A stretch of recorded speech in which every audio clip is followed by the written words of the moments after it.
Warzone absolutely took over my content. A year ago today, as of recording this, it actually came out. I've hit new records on my stream since, new YOLO videos that you guys blew up, featured hundreds of different creators in my weekly top plays show, which I shifted over to Warzone, collabed with some of my all-time favorite people, and even met a whole bunch of new ones along the way, even from athletes to actors, on top of raising tons of money for different charities. It's been a wild year, and that gives you some context for all of what I'm about to talk about today.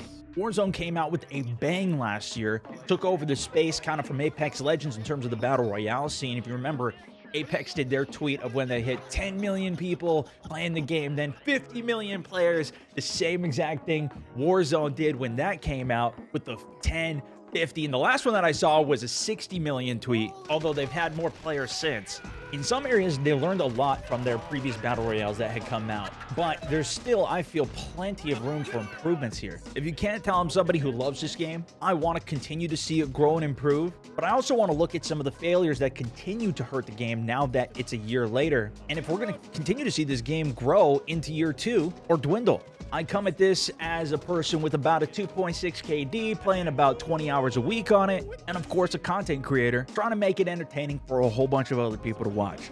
If you're a fan of this game, you want to continue to see it grow, improve, let me know what you think about it in the comments below, as well as drop this video a like.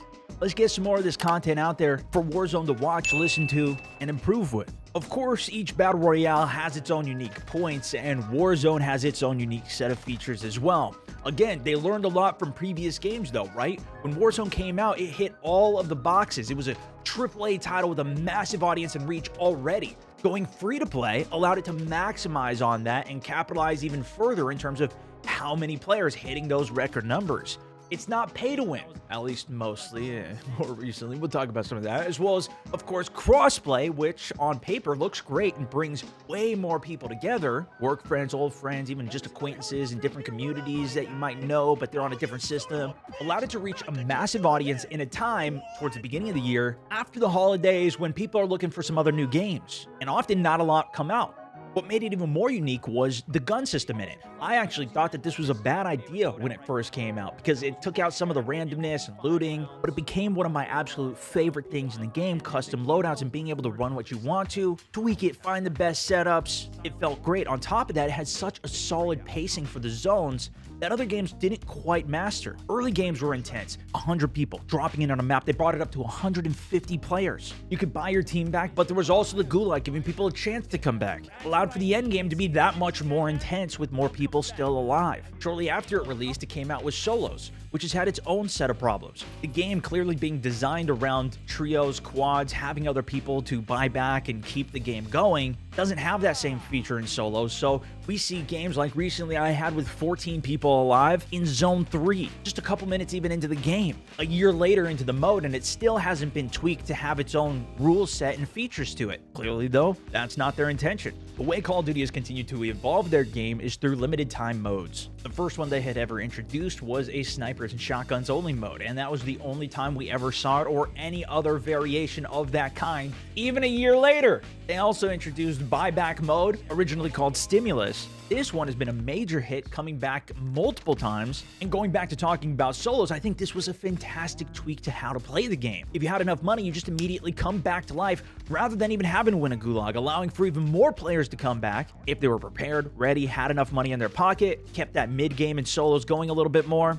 And even in duos, trios, quads, so many more people were coming back. It led to more action, higher kill games, and generally was well loved by the community. They're spaced out, only a few at a time, with other more creative ones like Armored Royale, Exfiltration that have been added, even Realism with no UI, at least for the most part, making it a much different game overall, changing a lot of the strategies and tactics.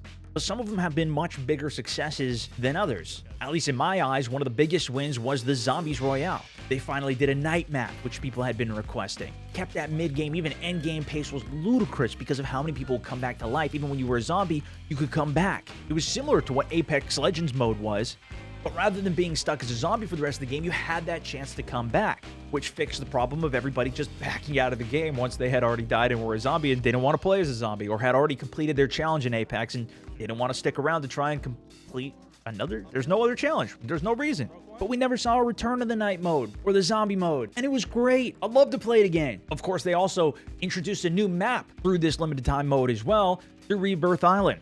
Resurgence. The introduction, though, was nothing new to longer-term players who had already seen this map. Still, cool return to it, I get it, but when you're talking about a Battle Royale and having such a tiny map compared to the magnitude of Verdansk and some of these other, bigger Battle Royales, this is very much an experience of one, but lacks a lot of the options, possibilities, and different gameplay scenarios that you have on a map that's 10 times the size. And so to me, I really look at this much more of a limited time mode than really a new map being added to the game. One of the bigger wins on this side as well that they introduced was custom games. Allows people to go in, play whatever rules they want to, bring a whole community or group of friends together, and while it's there, it's far too limited on what it offers. Even the way that you join in on games has to be through friends, through regiments. It takes so much setup and pre-work to even utilize it, and without having a good way to filter or go through it, if you set a custom set of rules that everybody needs to follow, there's no way to enforce any of it. The custom games on the multiplayer side are so robust, and I think there's still a ton of potential of what they could do in the custom games on this side.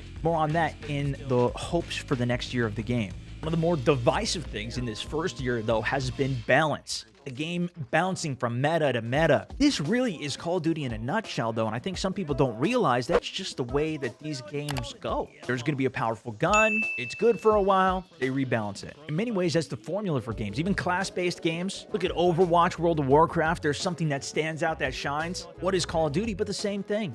Shotguns, SMGs, snipers, assault rifles, you play them all in different ways. They have their different strengths, weaknesses, and you have different roles that you specialize in. With my conspiracy hat on, I think that's what helps drive people to grind the game even harder. When they see something OP, they want to play towards what that meta is, play the game even longer, trying to unlock that gun before it gets switched out. You know what I mean? Maybe not so conspiracy, Throw a little far skin that changes colors, get everybody to buy it. But since the map doesn't really change, we don't get a lot of updates on that front, which we'll talk about too. The way that they're keeping this game fresh is through these balancing shifts. Introduction of new weapons. Every season they're introducing 2 new weapons, even with the Cold War launch, which brought an entirely new game into this game. The biggest shift was 30 new weapons added. Not even changing the way you play through a new map, right? But instead, through new weapons being added and a complete shift of the balance of the game through what roles you play and what you use. One of the ways the balance has gotten worse as the year has gone on, though, is the introduction of new skins. Specifically for the operators and specifically the Rose skin. It was introduced in a season pass. You could only get it if you bought it and played through it, and now that the season pass is gone, you can no longer unlock it, and it is the overwhelmingly most popular skin because of how tiny and difficult to see you are. There's no distinct markers on the character, and it's in an all-black outfit. It's a small detail, and the people who play the game much more will actually realize this difference because you probably fought against it and died, and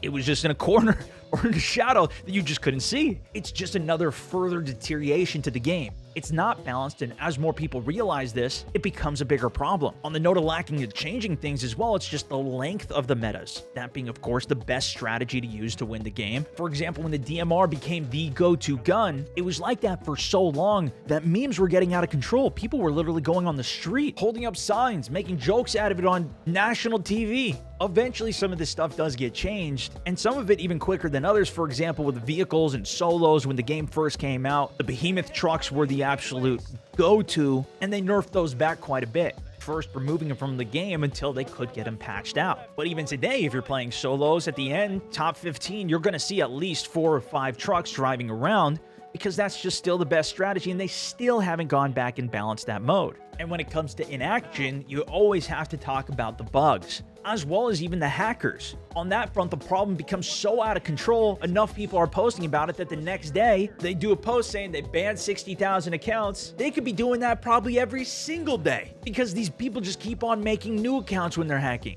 But you don't even need to be hacking to get an insane advantage in the game. Look at all the people that were using the stim glitch. I say the stim glitch like it was just one time. This is something that keeps on returning. Being able to just sit in the zone a mile away from where everybody's even playing and just keep on taking stims, healing yourself until you win the game. Or there's 2 people that are doing it, and it's a 30-minute game after the game's already should have ended, where people are just continually taking stims. PUBG learned this lesson years ago, making it so the farther you were away from the zone, the more damage you took. They just got it in the most recent update that it now increases the damage the longer you're in the zone, theoretically making this impossible. But who knows if it comes back again in the form of just stuns going out, infinite stuns. Still part of the same bug, right? The bigger problem is how long it takes to address some of these things, where you could just take stims out of the game while you work on fixing it for the next 2 weeks rather than having to lose games constantly to all of these issues. For example, even with the invisibility glitch, it took a couple days, but then they removed the new vehicles they had added with the chopper gunner and the turrets on the side just out of the game to fix it. That vehicle, by the way, still never returned to the game. If that's the case, to not have invisible people running around the map, okay. As things continued, lately the biggest problem has been dev errors. The game just freezing, giving you a dev error, and then you're out of your game. There's no way to reconnect, which would at least help curb this problem, but still shouldn't even be happening in the first place, especially on such massive scale. Having a stable experience where you can play through an entire game should be one of the top priorities for any game. And to have it constantly happening a year after release is a big problem going into the second year. A big problem with all of this was probably everything that they were introducing, from the guns, those balance updates, but just overall updates they made in terms of freshness for the game in general. We did see some, is probably the best way I can put it, right? We saw Stadium opening up. That was such a massive part of the map that was inaccessible. It made sense. There was a lot of speculations for it. There's some videos, everything hyping it up. And when it dropped, people dropped there for a couple days, but there really wasn't too much loot. A couple helicopters made it strong, but we didn't see more people dropping there really until more recently, where those key card doors that were very difficult to even find and open in the first place became instantly accessible, having some guaranteed loot spots for you. To me, Stadium's finally now an actual viable drop spot. And that's after they added it and then took away the whole bottom portion of it because you can't go to the underground anymore. Speaking of which, major season change, they added an entire underground subway system that was then removed from the game a couple months later. Although it wasn't too typically used outside of, for myself at least, for the Easter eggs that they had introduced, which was another feature through the Bunker 11 and the red key cards, adding Specialist Juggernaut to those bunkers, making it a rare item, and then not so rare when it was a guaranteed drop from the Easter egg.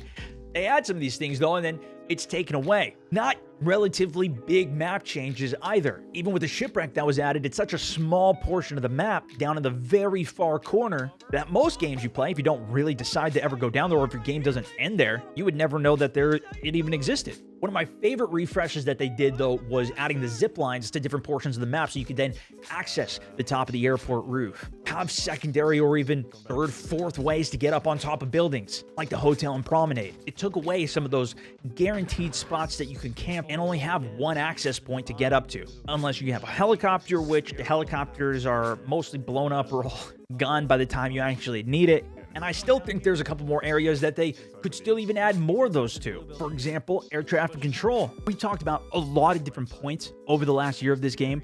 What point did you give up on it? Because I think a lot of people have. And if you haven't, what are you still enjoying the most about it? In all honesty, Call of Duty being around for as long as it has been at this point, to me, is already impressive.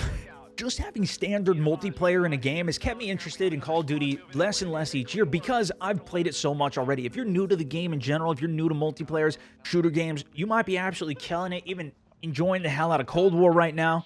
I enjoy it for a period of time. Playing with some of the guns, seeing the maps, trying the new kill streaks out is always my favorite, but it's not something I purposely grind out all the prestigious camos for anymore. It's good for a couple hundred hours, few months, and I'm looking for something different. As I mentioned though, we've already had the next Call of Duty come out, Cold War, and there's still a massive player base, including myself, that are still playing Warzone, which came out through Modern Warfare. This is coming out through teams that are spread thin across single player, multiplayer, zombies, as well as Warzone. Yeah, they got different teams and everything, you know, but it's still resources being split, including all the little things that they do, like their top-down shooter mode. I forgot to even mention League Play and Competitive, and so much more. Plus, there's still going to be another Call of Duty coming out this year. We're probably going to start getting some hype around that in the next couple months. Probably Modern Warfare 2. Over this last year, we've seen, as I mentioned, a lot of different things done to it, but I still think there's so much more that can be done. And if you want to hear me talk about more of that in a specific video, although I do talk about it on stream quite often, let me know. I could put it together like I did this one. But I am concerned that most of the focus and the resources that they have are going towards that new game rather than taking Warzone to a whole nother level. Every week, I swear I see another video and another reason of why this map is going to get nuked. That's been happening since like the second month the game came out. Overall, a year later, I'm still having a bunch of fun with the game. I think they still have a ton of more potential that they could capture, that they can improve towards. But I also still have my eye out for other games that are coming into the space. Battlefield 6 coming out at the end of the year. Been still messing with some newer games like Tarkov, although I don't know if that's necessarily new anymore, although it's not technically out. We'll keep an eye out, but give it a like again if you enjoyed. Make sure you're subscribed to catch all the latest content that I'm releasing here. You can stop by my streams every single weekday. Check out one of my recent videos, top plays, tons of content out for you. And thanks so much for watching, listening. That's for this one. This is StoneMount64, over and out. Hilo? Snipe the pilot, 50 bucks. Damn it, dude, you're not supposed to hit it that fast. God, all right, hold on.